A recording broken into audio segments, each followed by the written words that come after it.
பாலவாக்கம் கடற்கரை புனித அந்தோணியார் திருத்தலம் இறைப்பிரசன்னம் மற்றும் கோடி அற்புதரின் புதுமைகளை முழுமையாக உணரும் ஓர் இடமாக திகழ்கிறது.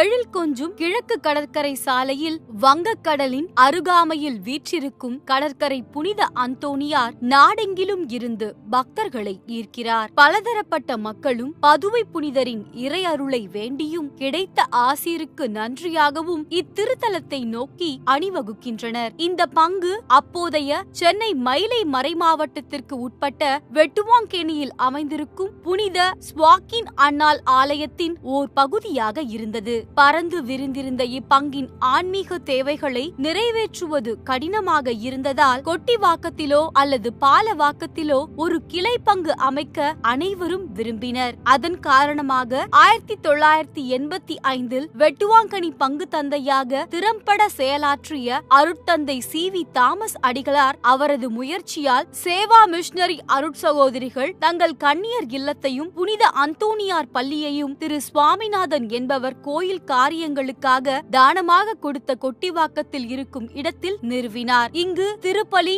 மற்றும் வழிபாடுகள் நடைபெற்று வந்தன. பாலவாக்கம் பல்கலை நகரில் ஓர் இடத்தை தேர்ந்தெடுத்து புனித அந்தோணியாரின் பெயரில் ஒரு ஓலை குடிசை கோயிலை கட்டினார்கள். பல்கலை நகர் மற்றும் அருகாமையில் உள்ள இடங்களில் இருந்து பல பக்தர்கள் இந்த புதிய கோயிலை நாடி வந்தனர். கடற்கரையை ஒட்டி இக்கோயில் அமைந்திருந்ததால் இங்கு திரண்ட பக்தர்கள் புனிதரை கடற்கரை புனித அந்தோணியார் என்று அன்போடு அழைத்தனர். ஆனால் இக்கோயில் அமைக்கப்பட்ட போது இருந்த மகிழ்ச்சி நீடிக்கவில்லை. ஒரு மாதத்திற்குள்ளாக இக்குடிசை கோவில் தரைமட்டமாக்கப்பட்டது. இதனைத் தொடர்ந்து கோவிலுக்கான புதிய இடம் தேடும் படலம் மறுபடியும் தொடங்கியது. திரு சுகுமார் மற்றும் திருமதி ஜெயந்தி சுகுமார் அவர்கள் வாழ்ந்த எண் 38 எம்ஜிஆர் சாலையில் உள்ள இடத்தை ஆலயம் கட்ட குறைந்த விலையில் கொடுத்தனர். கோவில் கட்டுமான பணி முழு வீச்சில் 2000ஆம் ஆண்டு பேராயர் மேதகு அருள்தாஸ் ஜேம்ஸ் அவர்கள் அடிக்கல் நாட்டியவுடன் ஆரம்பித்தது. கீழ்கோவில் கட்டப்பட்டு அக்டோபர் 3, 2000 முதலாக திருப்பலி நிறைவேற்றப்பட்டது. 2001ஆம் ஆண்டில் பாலவாக்கம் புதிய பங்காக அறிவிக்கப்பட்டு இப்புதிய பங்கில் ஏறக்குறைய 300 குடும்பங்கள் இடம்பெற்றிருந்தனர். 2002ஆம் ஆண்டு ஏப்ரல் 2ஆம் நாள் இத்திருத்தலத்தின் வரலாற்றில் ஒரு பொன்னான நாளாகும். அன்று மேல் கோவிலில் உள்ள புதிய திருப்பலி பீடத்தில் புனித திமோத்தேயுவின் திருப்பண்டம் பதிக்கப்பட்டு தேவாலயம் புனிதப்படுத்தப்பட்டது. பதுவைப்பதி அந்தோணியாரின் திருப்பண்டம் ஜூன் 26, 2005 இத்திருத்தலத்தில் வைக்கப்பட்டது. நற்கருணை ஆண்டை நினைவு கூறும் வகையாக கதிர்பாத்திரத்தின் வடிவில் 100 அடி நற்கருணை கோபுரம் எழுப்பப்பட்டது. திருத்தலம் விரிவாக்கப்பட்டு மேற்பகுதியில் திருப்பண்ட கோவிலும் கிழக்கு பகுதியில் மாதா காட்சி கோவிலும் அமைக்கப்பட்டு ஜனவரி 12, 2008 அர்ச்சிக்கப்பட்டது. ஜனவரி 6, 2009 அன்று மேதகு ஆயர் நீதிநாதன் அவர்கள் இக்கோயிலை திருத்தலமாக அறிவித்தார். இயேசு அந்தோணி இத்திருத்தலத்தின் 4வது பங்கு தந்தையாக பொறுப்பேற்றுக் கொண்டார். புனித அந்தோணியார் மீது மிகுந்த பக்தி கொண்ட இவர் இத்திருத்தலத்தை மேம்படுத்த அயராது உழைத்து வந்தார். திருத்தலத்தின் வாயிலில் உள்ள மாதா கெபி மற்றும் கொடிமரம் இவரது முயற்சியால் கட்டப்பட்டது.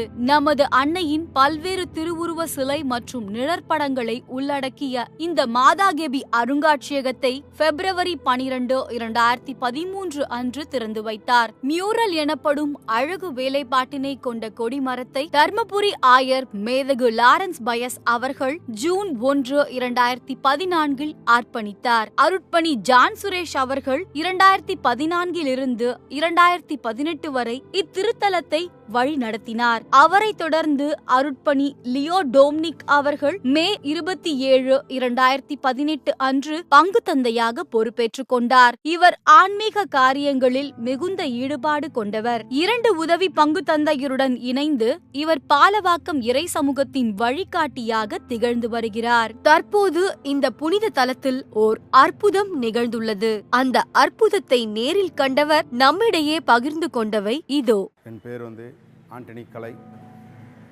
நான் கும்பிடிப்புண்டி கிராமத்துலேருந்து நான் வந்திருக்கிறேன். பாலவாக்கம் போகணும்னு என்னுடைய ஒரு சார் அவர் சொல்லியிருந்தார். நான் அதை எவ்வளோ கஷ்டங்கள் இருந்தது, என்னால் வர முடியல. இதுதான் ஒரு நல்ல டைமு. நான் இந்த வந்திருக்கிறேன் அந்தோனியார் சர்ச்சுக்கு. முதல் செவ்வாய்க்கிழமை நான் வந்தேன். வரும்போதே நற்கரணியோடு வந்தேன். நற்கரணியோட ஃபாதர் உள்ளே வந்தார். நானும் என் மனைவி எல்லாமே உள்ளே வந்தோம். வந்து மாதம் அட்டன் பண்ணோம். அப்போது பிரசங்கம் பயங்கரமாக நல்லா பக்தியாக இருந்தது. அந்த ஒரு நிகழ்வு என்னால் வந்து மறக்க முடியாத நிகழ்வாக இருந்தது.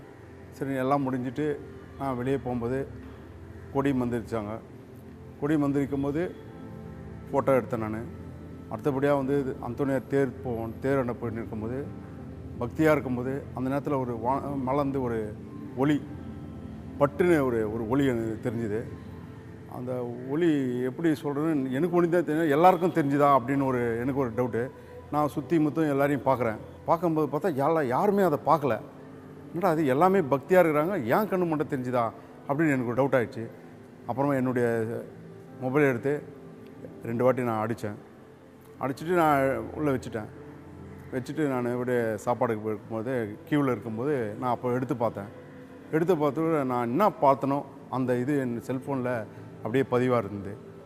அப்புறமா தான் நான் வந்து அதை பற்றி நான் அனலைஸ் பண்ணேன். நான் என் மனைவி கூட நான் சொல்லலை. நான் நீட்டாக போய்ட்டு என்னை இங்கே வரவழைச்ச ஒரு நல்ல நண்பர் அவர்கிட்ட போய் நான் சொன்னேன், கலை உனக்கு வந்து பெரிய அற்புதம் உனக்கு பார்த்துருக்குற நீ. அப்புறமா நைட்டு நான் ஒரு 10:30 மணிக்கு திரும்பி நான் 2ஆவது வாட்டி பார்க்குறேன், நான் எப்படி பார்த்தேன் அப்படின்ட்டு. அந்த காட்சி பார்க்கும்போது நைட்டில் அப்படியே எனக்கே அப்படியே தெரியாமல் அப்படியே புல்லெல்லாம் அடிச்சிடுச்சு. அப்படியே எனக்குள்ளே உணர்ச்சி வசம் அப்படியே இதுவாகிப்போச்சு. அப்புறமா தான் ஃபாதருக்கு எல்லாருக்கும் தெரிஞ்சுது. மாசு நடக்கும்போது என்னை வந்து நான் முட்டியே போட மாட்டேன். நான் சர்ச்சில் வந்து முட்டி போட்டு ப்ரேயர் பண்ணும்போது ஃபாதர் என்ன சொன்னார், கண்ணை மூடுங்க, ரத்தம் வந்து உங்களோட ரத்தம் வந்து சரீரம் எல்லாமே உங்கள் மேலே இறங்கும் அப்படின்னு ஒரு வார்த்தை சொன்னார். அது நான் கண்ணை மூணு தான் தெரியும். என்னுடைய கண்களை வந்து அப்படியே இந்த கண்ணாடியில் அந்த தண்ணி பட்டா எப்படி இருக்கும் அப்படியே வாட்டர் போட்டு க்ளீன் பண்ணால் போல் அந்த ஒரு இது இருந்து இருக்குது. அப்படியே க்ளீனாக ஆணியே இருக்குது. என் கண்ணை மட்டும் கழுவுறாரு. என்னன்னே தெரியல, கண்ணு மட்டும் இருந்து. சரி, கண்ணுக்கிட்ட அடி வயிறலாம் அப்படியே உள்ளேருந்து வருது. கண்ணை மட்டும் க்ளீனான தண்ணி வரல. எல்லா கவலையும் ஏதோ ரொம்ப லேசான போல் ஒரு ஃபீலிங் இருந்து. அப்புறமா தான் கண்டுபிடிச்சேன், ஓஹோ என்னுடைய கண்களை வந்து சுத்தப்படுத்தி தான் அந்த அருங்காட்சியை எனக்கு காண வச்சாருன்ட்டு உணர்ந்தேன். ஏன்னா அதுவெல்லாம் எனக்கு எப்படி தோணினாரு, எனக்குள்ளே ஒரு புதிராக இருந்தது. அப்புறமா தான் நான் பார்த்தபோது என்னுடைய கண்களை வந்து அவர் வந்து கழுவி இருக்கிறாரு. சாதாரண கண்ணுக்கு தெரியலன்னு தெரியல. நான் ஒரு சர்ச்சுக்கு கூட லேட்டாக வருவேன் போவேன், கொஞ்சமாக தான் படிச்சிருக்கேன். ஆனால் எனக்கு இப்படி ஒரு அற்புதமான காட்சி தந்திருக்குது. எங்கெங்கேயோ இருக்கிற மக்கள் என்னால் முடிஞ்ச நற்செய்தியை, இந்த சாட்சியை நான் சொல்ல விரும்புகிறேன். இது அவருடைய விருப்பம். அதனால தான் இப்படிப்பட்ட காட்சியை எனக்கு தந்திருக்கிறாரு. இதனுடைய அற்புதத்தை வந்து உலகம் ஃபுல்லாக அந்தோனியாருடைய பக்தியை பரப்பணும். முழுமையாக கடவுளுக்காகவே ஒப்படைச்சிருங்க. எந்த விஷயமா இருந்தாலும் எதுவாக இருந்தாலும் கடவுள் நமக்குள்ளே நம்ம பகிர்ந்துக்கிறோம். அதே போல் நம்ம கடவுளும் நமக்குள்ளே ஒருத்தர் அப்படின்னு நினச்சி கடவுளுக்குள்ளே நீங்கள் பகிர்ந்து கடவுளோட பக்தியாக இருந்தீங்கன்னா இந்த காட்சியும் இல்லை, எல்லா காட்சியுமே கடவுள் நமக்கு காட்சி இந்த உலகத்தில் நம்மளை ஒரு பெருமையாக நம்மளோட கிறிஸ்தவன் சொல்லிக்கக்கூடிய அளவுக்கு நம்மளை பெருமைப்படுத்தி எல்லார் முடியும் ஒரு சாட்சியாக நம்ம நிற்க வைப்பார். அதனால் தயவுசெய்து நான் வேண்டிக்கிறது என்னென்னா, பக்தியாக இருங்க. வீட்லேயும் சரி வெளியிலையும் சரி ரொம்ப ஒரு அமைதியாகவும் விட்டு கொடுக்குற மனப்பான்மையோட நாம் கிறிஸ்தவங்கன்னு சொல்லிக்கக்கூடிய அளவுக்கு நான் அந்த பக்தியோடு இருந்தீங்கன்னா எல்லாமே நல்ல விஷயமா நடக்கும். எங்கள் வீட்டுக்காருக்கு நடந்தது போல் எல்லாருக்கும் ஒரு அதிசயம் இந்த சர்ச்சுக்குள்ள மக்களுக்கு எல்லாருக்குமே நடக்கும்னு நான் நம்புகிறேன். இதுதான் என்னுடைய வேண்டுகோளும், இது என்னுடைய கடவுளுக்கு நான் வைக்கிற நன்றியாக.